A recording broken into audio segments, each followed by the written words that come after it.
So, I just saw the leaked NASCAR diecasts that are in the Advent calendar, and all I'm going to say is that I'm a bit disappointed by what was in there. Now, before we begin, since these are leaked cars, this video would obviously contain spoilers, so before we get into that section or part of the video, I'm advising you, if you don't want to be spoiled, if you want to keep it a surprise for yourself, to click off this video, to tap off, swipe off this video, and go to another video that I made here on the channel, just so you don't get spoiled. Because I know there's a lot of fans that want to use it like an advent calendar. Like, trust me, I I feel the same way with that Simpsons advent calendar, the Halloween that Jack's Collectibles made, that I still have yet to get, by the way.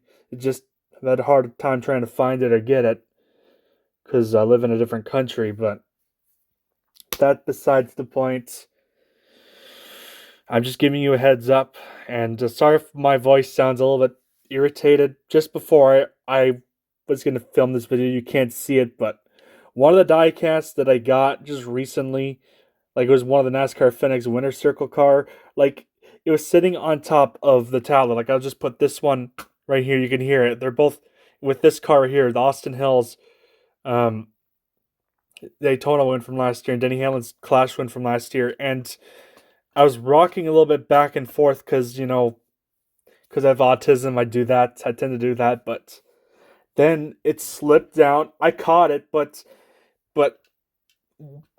Austin Hill went flying over down here.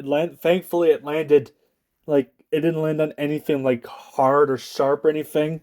Like it landed down there. You can't see it, but down there, there's a Bart Simpson like Jack's Collectibles plushie right there, and there's like a Racing Champions box that landed down there, and then the Denny Hamlin car kind of flew back and like made a noise and did that. And then I looked at it, and then on the spoiler, part of my French, a fucking paint chip occurred. I wish I was kidding, but it's a pretty big paint chip as well on the spoiler. I just got this car literally the other day. Cool. Now I'm gonna have to put Sharpie on the car. That's just great.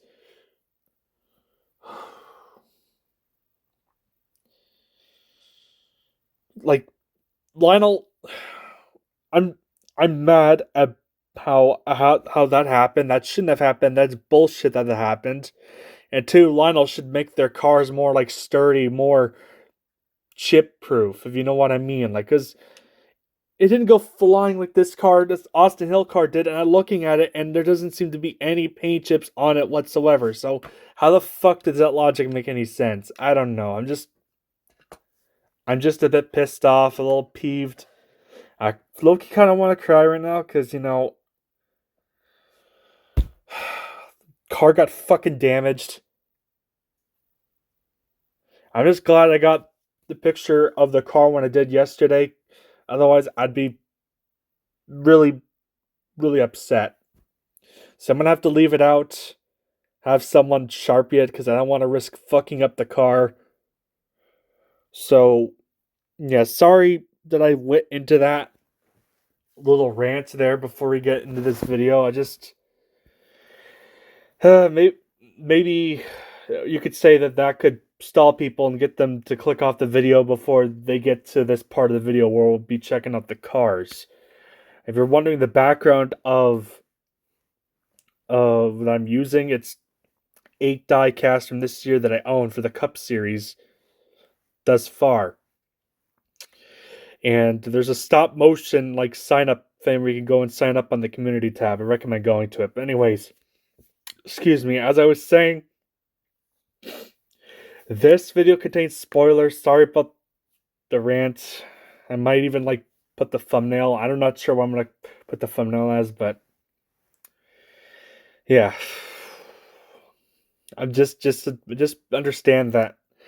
Like I'm frustrated right now, not because of the advent calendar, just because of the car getting damaged for no fucking reason. But anyways, let's get to the first car. And what should we start off with? Like the positives that I find awesome or the negatives? I think we'll start with the negatives first. Anyways, let's go. First up is Dale Earnhardt's 1988 Goodwrench show car for Richard Childress Racing. Now, I'm going to be completely honest with y'all. I don't think this car should have been included in here. Why? Like, I understand it's Dale Earnhardt, but this car is in the Gold Series. You can literally get it. And it's not an exclusive either. Like, like think of what this car or the spot of what this car could have been at. It could have been like, I don't know, let's say a Catherine Lake 2025 diecast. It could have been something like that. And oh, by the way, I might name drop some cars that wasn't included, so I apologize about that. But like, let's think about this. Realistically, they probably were going to be in there anyways, so you're not really being spoiled, to be honest. But like, we could have had something like that where it wasn't put up for offer, like they did this last year. They put Tad Moffat's truck for Fraction 46, and they put one for Ricky Stenhouse Jr. Two cars that weren't even offered in there, but they put this in there. I know, like last year they took a risk. Like they added some like different cars, different trucks, to like different stuff that actually it paid off and was a success. This one can still be a success. Don't get me wrong, I'm still gonna get it because some of the stuff in here is really cool to see and be like to see get made.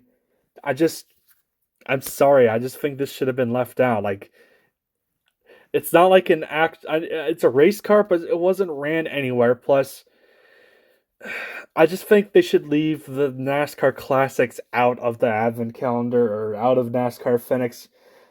Like, just I don't know how the young fans are gonna view this because this is after all marketed towards like the kids and stuff. I just think they should have put one of the modern day cars in there, but I digress. I I guess I don't have to get the Gold Series car now because this is already in there. But like I like Dale Earnhardt, but I wish it could have been at least if you were gonna put Dale Earnhardt in here, I wish you could have put maybe one of his other cars that wasn't produced ever before. Like think about this. They could have put in Dale Earnhardt's 2000 Talladega win, his final career win, or his Atlanta win from that year, or even his Bristol 1999 win. They could have put that in there, but it chose this. I don't know why they did that, but they just did. Next up is Dale Earnhardt Jr.'s 2025 number 8 Sundrop late model for Junior Motorsports. Another car, another missed potential. I mean, I get it. I get it. It's Dale Earnhardt Jr. But like this car is also in the Gold Series as well. Why would I want to? Why would I want to? Like, okay, you're paying like I don't know how much money you're paying for this. You're paying like almost $100, and Canadian money for me would be well over $100. You're paying that much money, and you could get this car also in the Gold Series. I guess I won't have to get it now because they'll be in there. But like, you get what I mean? Like, it's a nice car. At least it ran somewhere. It wasn't a show car or whatever. But like, it could have went to like a better car, better thing if you know what I mean. Like, if they wanted to put Dale Earnhardt Jr. in here, they could have put one of his never produced DEI cars since they now have the rights to the number 8 font. They could have done that. And I know they couldn't put the Budweiser cars in there, but maybe they could have like did Dale Jr. have a non Budweiser car from the number 8 DEI era? I swear he could have had to have one, at least one. Or they could have put one of his Hendrick cars that wasn't produced. But I don't know, just I'm not the one who controls or what they put in the waves, but I I really wish they could have done more with this, honestly. I'm sorry, but like I'm not like don't if you still want to get this set, do it. Just get it. I'm not stopping you. I'm not telling you to not be excited for it. But like for me, like I'm really nitpicky when it comes to when I choose diecast because I want it to be like really cool and really awesome to get, not just stuff you could get anywhere else like in the gold series, but like these first two you could literally get in the gold series. I just think they could have been both left out and replaced with something else. That's just me though. I like Dale Earnhardt Jr. too. By the way, don't take it the wrong way. I'm still gonna get this set, but I just wish they could have put different cars in here. But yeah. Next up is Christopher Bell's number 20 Racers Phoenix win from this year for Joe Gibbs Racing. They should have put something else in here. I don't think this was the right call. I'm gonna keep saying I'm sorry a lot in this video, but like they could have put like Ricky Stenhouse Jr.'s Talladega win from last year, or Austin Dillon's Richmond win, or even Chase Briscoe's Darlington win. They could have, for the last win for Stewart Haas Racing, they could have put one of those in here, but they choose this one of all things. And plus, already recently, with the Austin Hill and Denny Hamlin car, I already got Christopher Bell's Phoenix win car from last year. I don't know why they made this one. They should have probably made this one in the winner circle line when they do bring it back, not in the advent calendar, which is a little bit frustrating. Like, I mean, it's a nice paint scheme, it has some confetti, but like, I don't know, man. I don't know. I really wanted that Stenhouse car to be in here because I don't really want to pay $115 for it. If you know what I mean.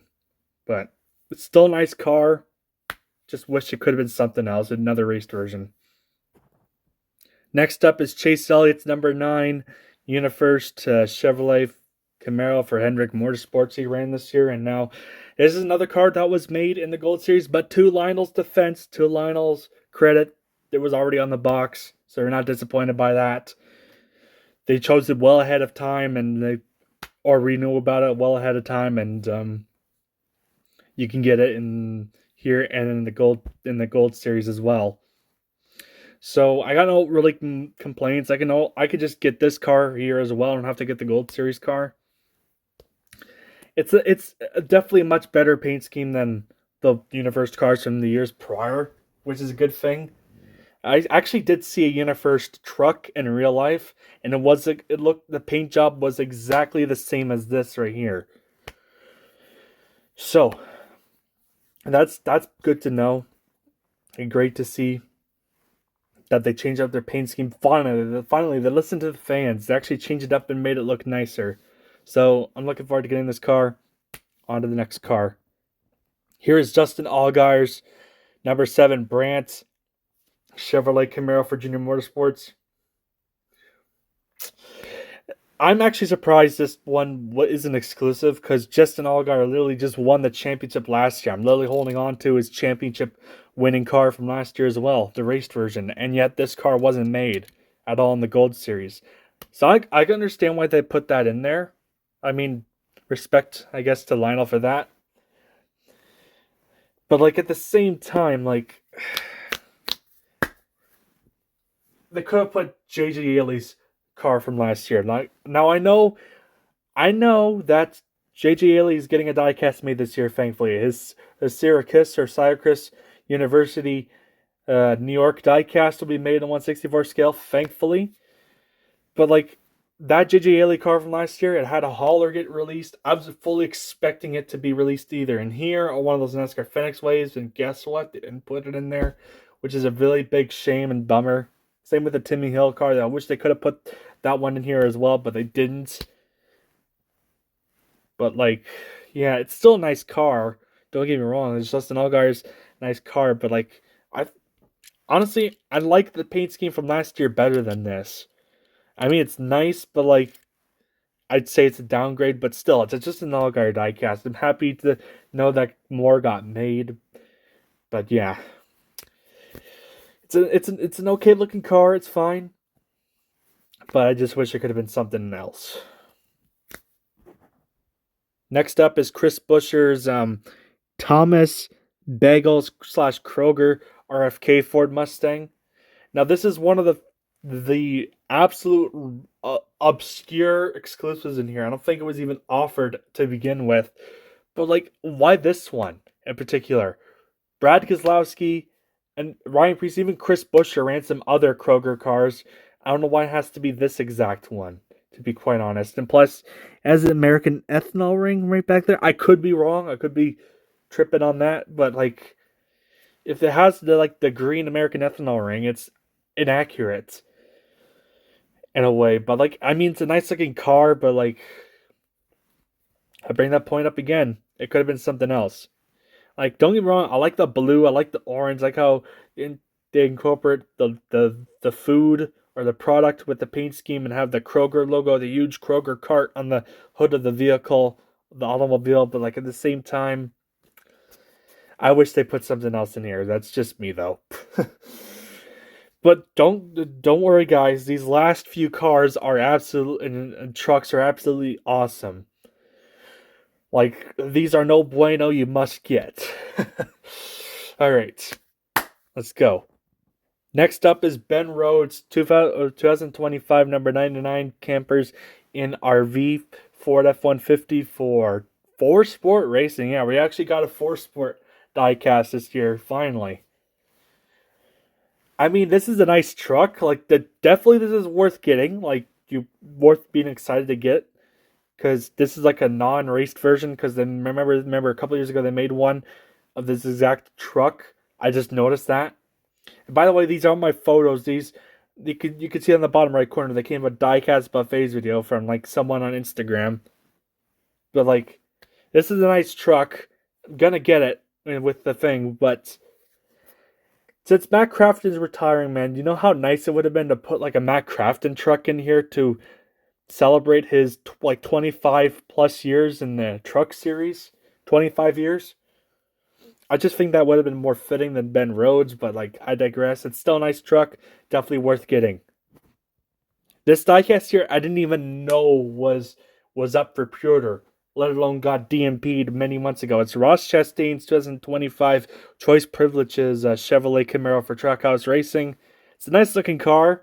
I didn't even know Chastain even ran this car, or to be honest, completely forgot about it.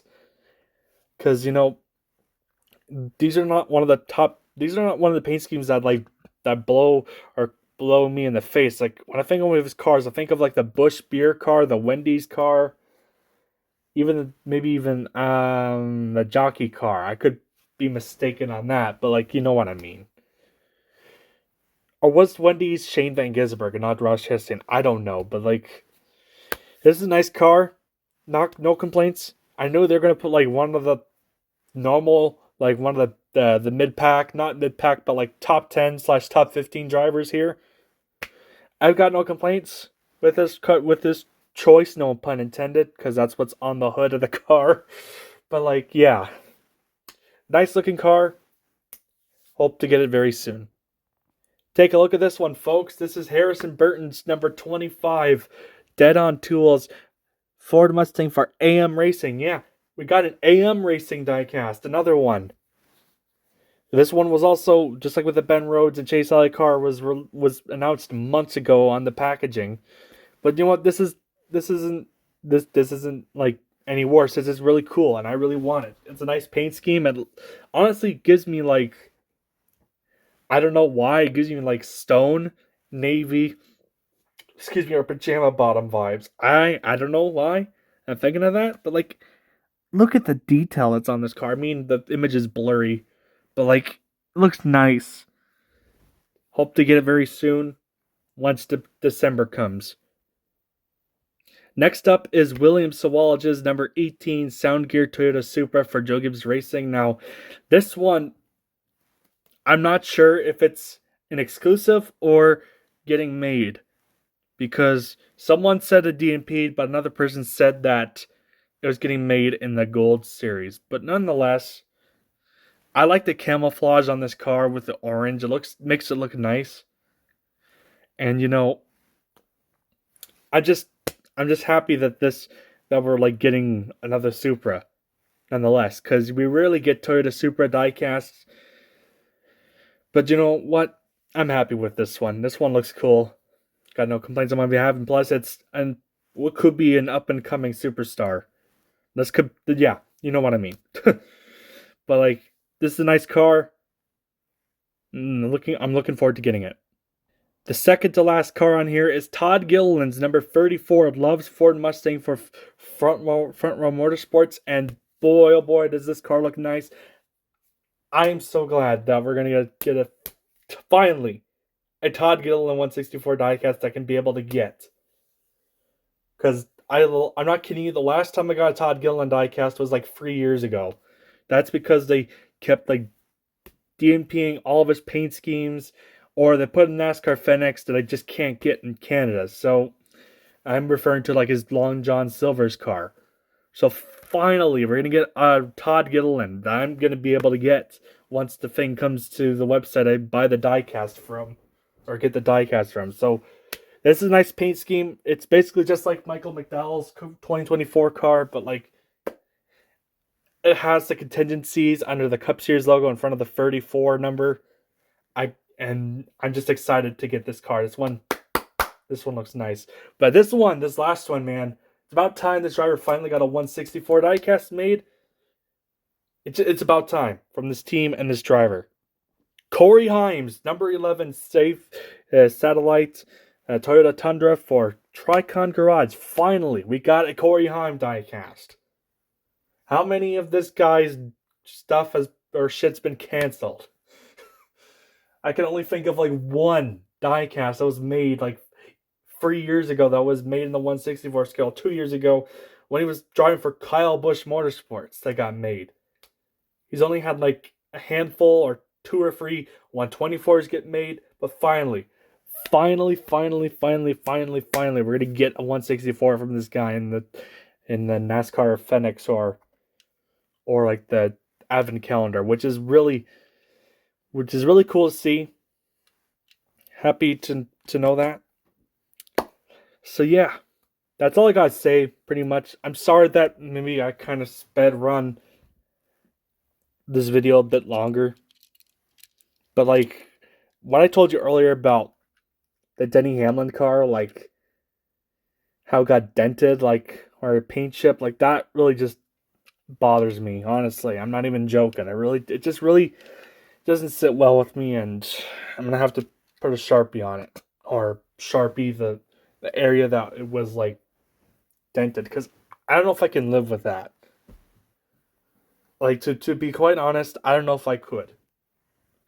I'm not exaggerating. Just I like this car is special because my taxi driver got it for me, and I don't want it to be damaged or whatever. But like at the same time, Lionel, like hopefully with Lionel's new mold, or not mold, but like the metal chassis, the rubber tires coming in. Hopefully, I'm praying to God that the quality will be better with these diecasts, because you can't have that constantly happening.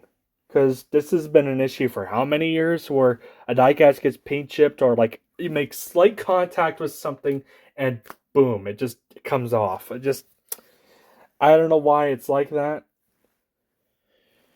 Like I didn't even take it off the base; it's still on the base, and yet it got dented or got paint chipped. I don't know why. It's a strange enigma, to be quite honest.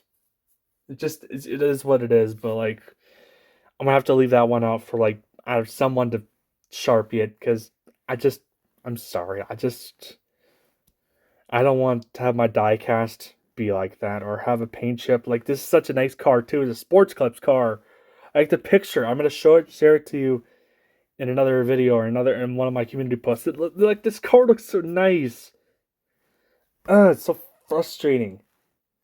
But anyways, it's all I gotta say here. Thanks for watching, and I'll catch you whenever. I'll see you next. All right, peace out.